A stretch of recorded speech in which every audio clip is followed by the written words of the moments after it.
I'd like to just share one of the personal stories from this terrible tragedy that's hit Port-au-Prince just over a week ago. I'm standing here with a family that had a traumatic experience when the earthquake hit. This mom, her name is Immaculata, was at home cooking dinner for her two children. It was almost 5 o'clock in the afternoon. And little Magdalena was with her and Rudolph, her son. And she began to feel the earth shake. Her first instinct as a mother was to grab the hands of Rudolph and Magdalena, but Magdalena darted under the table in the dining room to go for cover. And then the building started to collapse, and a pillar fell on Immaculata.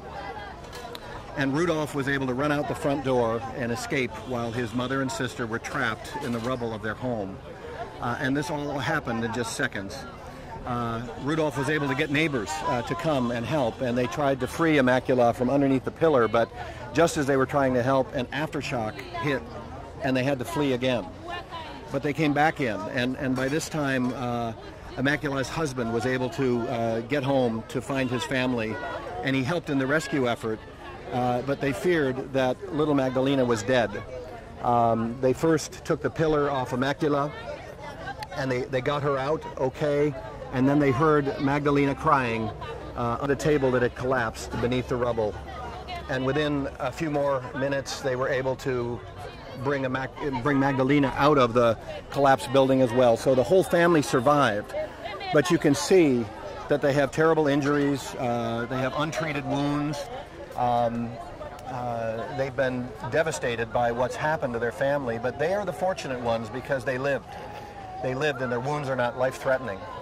They came down to this empty lot and waited here for help, but help did not come. And this became one of the many tent cities that have popped up all over Port-au-Prince, Haiti. And there are hundreds and hundreds of these encampments around the city. And as you look around, you can see the tarpaulins that World Vision has brought in. Just today, we did a distribution here, bringing cooking pots and blankets and hygiene kits and tarpaulins to keep the people at least in some kind of shelter that will protect them from the rain until more permanent help can come. This family story is repeated hundreds of thousands of times around the city of Port-au-Prince. They have desperate need right now. They're the survivors, but they don't know what their future holds, and they're counting on each of us to stand with them over the weeks and months ahead to help give them back their lives.